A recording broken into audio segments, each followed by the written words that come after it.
பாரதம் என் உதிரம் தானடி. தோல்வியை கண்டிராத மகாராணா கும்பா கோவிலில் பிரார்த்தனை செய்து கொண்டிருந்த போது படுகொலை செய்யப்பட்டார் என்பது உங்களுக்கு தெரியுமா? பாரதத்தின் தலை சிறந்த மன்னர் மகாராணா கும்பாவின் வாழ்க்கையை பற்றிய இந்த கதையை கேளுங்கள். இது உங்களை இறுதி வரை கவர்ந்திழுக்கும். 15ஆம் நூற்றாண்டின் தொடக்கத்தில் மேவார் இந்து எதிர்ப்பின் கோட்டையாக இருந்தபோது ஒரு புதிய ராஜபுத்திர மன்னர் தோன்றினார்.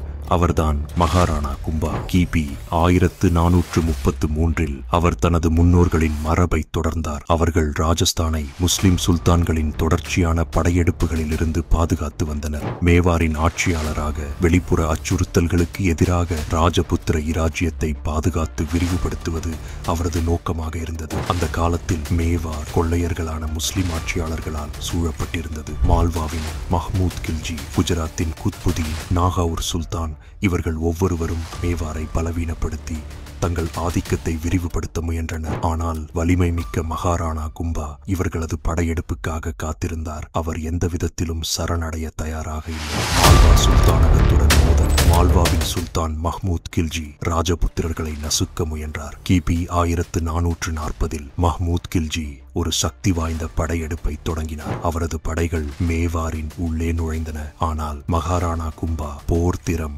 நன்கு அறிந்தவர். அவர் தனது படைகளுடன் காத்திருந்தார். இரண்டு படைகளும் போரில் கடுமையாக மோதின. மகாராணா கும்பாவின் தலைமையில் ராஜபுத்திர வீரர்கள் தைரியத்துடன் போரிட்டனர். இறுதியில் கும்பாவின் படைகள் மால்வா படைகளை முறியடித்து மஹ்மூத் கில்ஜியை கைப்பற்றின. ஆனால் மால்வாவை தனது ஆட்சிக்குள் கொண்டு வருவதற்கு பதிலாக கும்பா மஹ்மூத் கில்ஜியை விடுவித்தார். கில்ஜி மீண்டும் மேவாருக்கு எதிராக சதி செய்ததால் இருவருக்கும் இடையே மேலும் மோதல்கள் ஏற்பட்டன. குஜராத்தின் சுல்தானகத்துடன் மோதல்.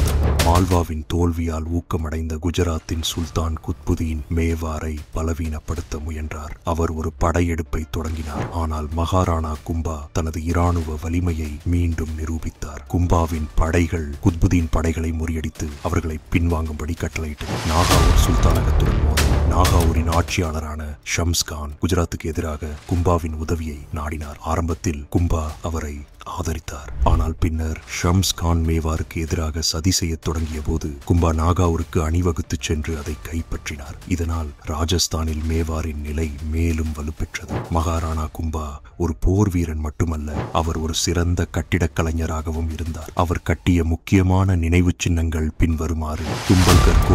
கும்பல்கர் கோட்டை இந்தியாவின் வலிமையான கோட்டைகளில் ஒன்றாகும். 36 கிலோமீட்டர் நீளமான சுவர்களை கொண்டது. இது சீன பெருஞ்சுவருக்கு அடுத்தபடியாக உலகின் மிகப்பெரிய பாதுகாப்பு சுவர்களில் ஒன்றாக கருதப்படுகிறது. விஜய் ஸ்தம்பம் வெற்றி கோபுரம். விஜய் ஸ்தம்பம் சித்தோர்கரில் அமைந்துள்ளது. முஸ்லிம் ஆட்சியாளர்களை வென்றதை நினைவு கூறும் வகையில் கட்டப்பட்டது. 9 மாடிகளை கொண்ட இந்த கோபுரம் இந்து கடவுள்களின் சிற்பங்களால் அலங்கரிக்கப்பட்டுள்ளது. இந்த நினைவு சின்னங்கள் மேவாரின் வீரத்தையும் மகாராணா கும்பாவின் தொலைநோக்கு பார்வையையும் பிரதிபலிக்கின்றன.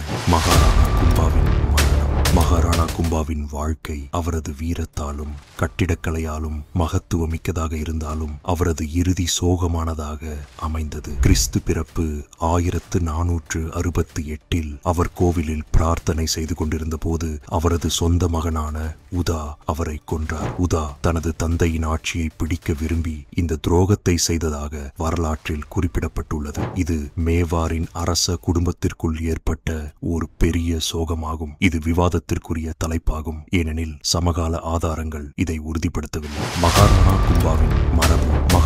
கும்பாவின் மரணம் மேவாரின் போராட்டத்தை முடிவுக்கு கொண்டு வரவில்லை. அவரது வாரிசுகள், குறிப்பாக மகாராணா சங்கா மற்றும் மகாராணா பிரதாப் அவரது தைரியத்தையும் தொலைநோக்கு பார்வையையும் பின்பற்றி அந்நிய படையெடுப்பாளர்களுக்கு எதிராக போராடினர். மகாராணா கும்பா இந்திய வரலாற்றில் ஒரு தலை சிறந்த போர் வீரராகவும் இந்து கலாச்சாரத்தின் பாதுகாவலராகவும் நினைவு கூறப்படுகிறார். பாரதத்தின் மண்ணில் அந்நிய படையெடுப்பாளர்களுக்கு ஒருபோதும் அஞ்சாத வலிமை மிக்க வீரர்கள் பிறந்துள்ளனர்.